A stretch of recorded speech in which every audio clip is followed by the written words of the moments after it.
안녕하십니까. 2020년 2월 24일 새벽 모이팩트 시작하겠습니다.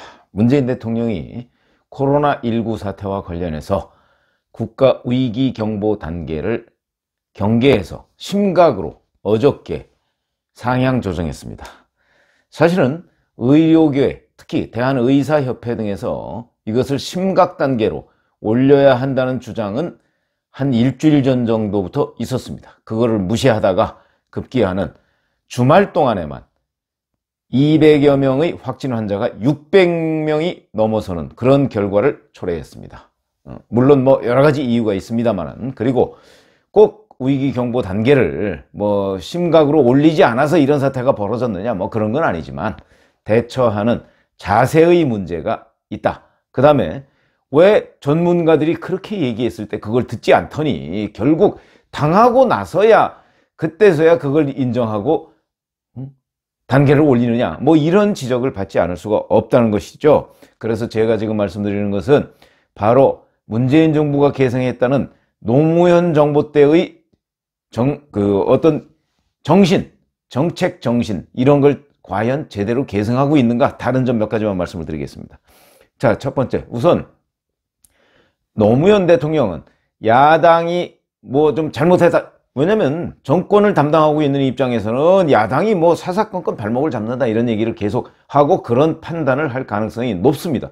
노무현 대통령도 마찬가지였죠. 당시 더군다나 열린우리당이 과반을 차지했던 2004년 선거 이전에는 한나라당이 과반이었습니다. 그러다 보니까 한나라당이 사사건건 발목을 잡는다 이런 거에서 굉장히 많은 스트레스를 받고 있었을 것이고, 그런데 그래서 이제 열린우리당이 2004년 총선에서 과반을 확보한 뒤에는 그래도 야당을 어떤 식으로든 야당을 계속해서 무시하고 야당의 의견을 그렇게 가는 것이 아니고 야당과 뭔가를 같이 도모해야 되겠다라는 생각에서 2006년에 대연정이라는 걸 제안했습니다. 그래서 국무총리 지명 야당이 하라. 물론 전제 조건이 있었죠. 중대선거구제로 바꾼다는 것을 전제로 하는 것입니다. 물론 그때 박근혜 야당 대표가 참 나쁜 대통령이라고 걷어차긴 했습니다만은 저는 걷어차는 게 맞다고 봅니다. 그러나 노무현 대통령은 당시에 그런 상황을 타개하기 위해서 야당을 무시하고 일방적으로 독주하고 다른 야당과 함께 손잡고 4+1 이런 거 만들어 가지고 제1야당을 압박하는 그런 일은 없었습니다. 문재인 대통령 어떻게 했습니까? 4+1 가지고서 그 말도 안 되는 선거법 단독 처리. 선거법 단독 처리는 그건 헌정사에 없었던 일입니다. 전두환 정부도 하지 않았던 일입니다. 하지 못했던 일입니다. 그런 것을 지금 밀어붙이고 결국 그 제도로 인한 선거를 51일 뒤에 치르기로 하고, 그거에 따라서 미래통합당이 미래한국당이라는 걸 만드니까 그걸 막 비난하더니 이제는 내부적으로 비례민주당을 검토하고 있습니다. 이런 낯두꺼운 행태가 도대체 어디에 있는 건지, 그게 노무현 대통령과 결정적으로 다른 점이다. 인정할 줄을 모른다. 두 번째, 자, 노무현 대통령 잘 아시지만 반미면 어떠냐 이런 걸 대통령 후보 시절에 공공연히 내세웠던 사람이었습니다. 그러나 실제 가서 미국을 설득하려는 자세 굉장히 많았죠. 여기까지는 문재인 대통령도 비슷하다고 봅니다. 그런데 자, 미국을 설득하려고 하다가 그 당시 부시 대통령이었죠. 설득이 잘 안 되니까 미국하고 소통을 하다가 결국은 나중에는 그래, 이거는 미국 말이 맞는 것 같아, 또는 이거는 대한민국의 국익에 부합하는 것 같아 라는 이런 판단을 했던 것으로 보입니다. 그것이 바로 대표적으로 이라크 파병 문제였죠. 결국은 그 자기 지지층에 대대적인 반대를 무릅쓰고도 이라크 파병을 성사시켰습니다. 그 다음에 한미 FTA, 이거야말로 노무현 대통령 지지자들이 결정적으로 반대하던 것들이었죠. 그런데 그 지지자들의 의사를 일부 수용하고 일부는 설득해 나가면서 결국 한미 FTA를 완성했습니다. 물론 100% 완성은 안 했죠. 그 추인을 나중에는 거부하긴 했지만 어찌됐든 간에 그런 쪽으로 크게 항공모함이 그 방향을 틀듯이 이런 유연성을 발휘했던 것이 바로 노무현 대통령이었는데, 지금 문재인 대통령은 그걸 전혀 발휘하지 못하고 있다. 지금 문 대통령은 오히려 이런 그 불편한 한미 관계를 친중 관계, 친중으로 돌파하려고 하고 있습니다. 이번에 바로 이 코로나19 사태만 해도 중국의 눈치를 너무 보다 보니까 일본이나 뭐 다른 곳에서 중국을 거쳐온 외국인 또는 중국인들에 대한 검역을 확대하고 뭐 하여튼 인적 교류를 좀 제한적으로 했는데 우리는 후베이 성 하나만 그렇게 하고 나머지 성에 대해서는 그냥 거의 무방비 상태로 남겨놓은 결과 오늘날 이런 일이 벌어졌다. 이렇게 말씀을 드릴 수가 있습니다. 그렇다면 노무현 정부와 달리 문재인 정부는 한미 관계가 불편했던 건 똑같은데 그러나 그거에 대한 대책이 좀 달랐다 하는 점에서 상당한 차이가 있다. 이런 말씀을 드리고요.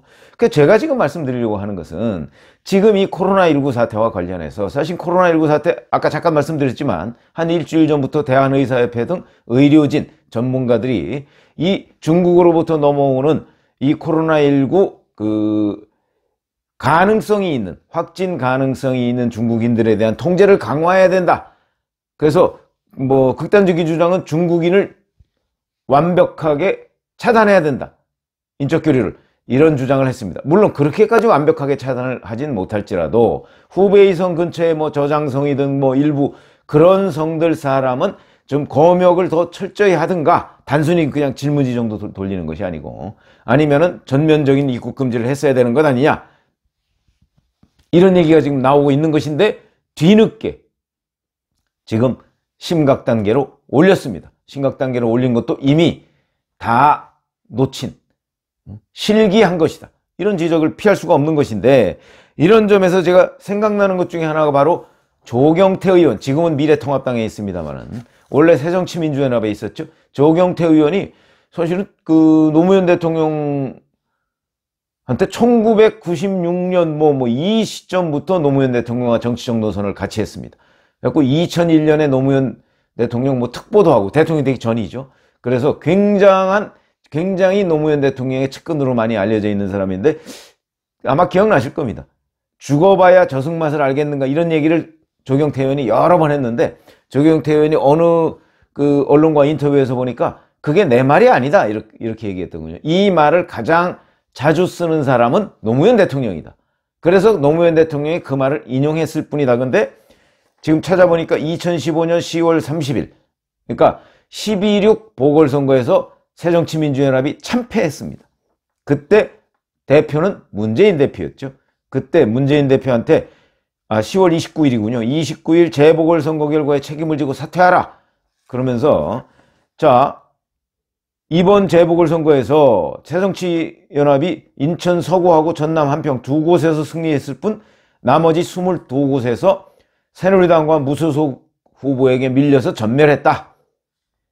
이런 정당의 후보로 앞으로 누가 나서겠는가 그러면서 이런 처참한 결과에도 불구하고 문 대표가 책임 있는 자세는커녕 우리 정치가 국민들께 희망을 드리지 못해 죄송하다 그래서 마치 정치권 전체 탓을 했다. 그러면서 죽어봐야 저승맛을 알겠는가 이런 일가를 한 적이 있습니다.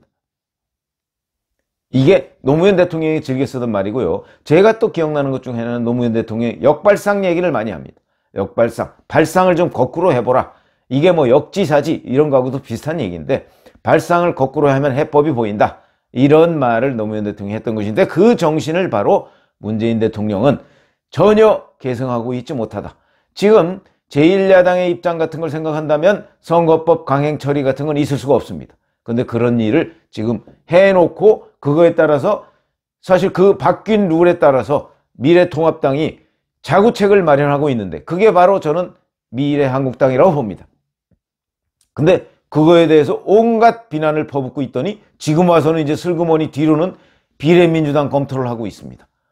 제가 말씀드렸죠. 비례민주당 아마도 할 것이다. 이렇게 제가 예측을 했는데 그거는 좀 두고 봐야 될 일이지만 어찌됐든 간에 지금의 야당을 저런 식으로 대접하면 그거는 노무현 대통령이 그렇게 주창했던 역발상 또는 죽어봐야 저승맛을 알겠는가 이런 정신과 결정적으로 어긋난다 이런 말씀을 드리는 것이고요. 지금 사실은 그 죽어봐야 저승 맛을 알겠는가라고 하는 이런 그 노무현 대통령의 정책 정신, 이것에 위배되는 여러 가지의 조치들을 아직도 계속하고 있습니다.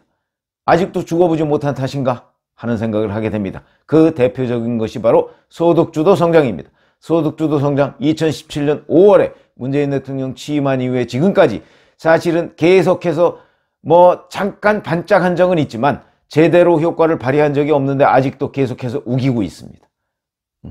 아직도 우기고 있습니다. 그러니까 계속해서 수치는 나빠지고요. 그렇게 나빠질 때마다 노무현 대통령은 뭐 어디서 이상한 통계 들고 나와서 지금 우리가 이렇게 비관할 때가 아니다 뭐 이러고 있습니다. 아직도 죽어보지 않은 탓인가? 이런 생각을 하지 않을 수가 없는 이런 상황입니다. 그러니까 무슨 얘기냐면 소득주도 성장도 그 결과가 지금 뻔히 예상이 된다. 그럼에도 불구하고 지금 문재인 대통령은 뻔히 예상되는 결과를 지금 기다리고 있는 것인지 아니면 어찌 이게 뒤집혀서 반전되기를 바라고 있는 것인지 지금 수많은 전문가들, 심지어는 문재인 대통령의 국민경제자문회의 부회장을 하던 김광두 서강대 교수마저 이 소주성이 잘못됐다고 얘기를 하고 있습니다. 그리고 그거는 온갖 여러 가지의 경제지표로서 다 입증이 되고 있는데도 불구하고 문재인 대통령은 소득주도 성장은 바른 길이라고 지금 주장을 하고 있고 전 세계적으로도 족보가 있다고 주장을 하고 있습니다. 족보 있습니다. 그러나 단 한 번도 제대로 실행해 본 적이 없는 족보입니다. 그런 족보는 족보라고 칠 수도 없고 족보의 반열에 끼워주지도 않는데 지금 문재인 대통령이 여전히 고집하고 있다. 죽어보지 않아서 그런 것인가? 라는 반문을 하지 않을 수가 없습니다. 또 하나 대표적인 게 바로 탈원전입니다. 잘 아시다시피 지금 유럽 각국에서 탈원전의 결과로 여러 가지 커다란 크고 작은 문제점들을 안고 지금 가고 있습니다. 그 대표적인 것이 바로 독일의 경우인데 독일 지금 외국에서 인접국가인 프랑스에서 전기 수입합니다. 프랑스 원전 국가죠. 거기서 전기 수입하고 있습니다. 자, 독일이 과연 탈원전 정책을 성공시킬 수 있을까요? 그거는 독일 내에서도 지금 논란이 되고 있습니다. 왜 그러냐면 독일이 일조량이 그렇게 풍부하지 않은 나라이기 때문에. 그런데 우리나라 마찬가지로 일조량이 풍부하지 않습니다. 태양광 일조량이 풍부하지 않은데 무슨 수로 태양광을 합니까? 풍력발전 바람이 많이 안 부는데 무슨 수로 풍력발전을 하겠습니까? 이런 것들에 대한 검토도 제대로 거치지 않고 무조건 지금 원전 폐쇄, 원전 조기 가동 중단 이런 것을 하고 있습니다. 자, 이런 것들의 결과가 어떤 일을 초래할 것인가요? 다 그거 나왔습니다. 우리나라 원전과 관련해서 세계적인 경쟁력을 가지고 있고 이라크에 이명박 대통령이 원전 수출하기까지 했죠. 자, 그래 놓고 지금 와서 우리는 안 쓰면서 외국에 원전 세일즈 하겠다고요. 그 외국에서 과연 한국에서 안 쓰는, 아니 만드는 국가에서도 안 쓰는 원전을 어떻게 그쪽 나라에서 그걸 믿고 쓸 수가 있겠습니까? 이런 양두구육 같은 원전 세일즈는 그만둬야 됩니다. 원전을 세일즈 하러 다니려면 국내에서 탈원전 정책을 폐기하든가 국내에서 탈원전 정책을 하려면 원전 세일즈는 그만둬야 됩니다. 우리나라 원전 생태계는 이미 다 무너졌습니다. 두산중공업 구조조정에 들어갔습니다. 이런 일들을 다 보고서도 자, 탈원전 정책이 어떤 재앙을 우리 대한민국에 초래할 것인가를 뻔히 알면서도 그러면서도 여전히 탈원전 정책을 밀어붙이고 있는 문재인 대통령의 생각은 과연 무엇인가? 만약에 노무현 대통령이 지금 대통령이라면 이런 일을 할 것인가? 라는 강력한 의문을 갖게 되고 그런 점에서 제가 코로나19 사태, 뒤늦은 코로나19 사태의 심각단계 격상, 그 다음에 그런 역발상, 그 다음에 조경태 의원의 죽어봐야 저승맛을 알겠는가라는 발언, 이런 것들을 종합해서 과연 문재인 정부는 노무현 정부와 같은가 다른가? 결정적인 한 가지가 다르다.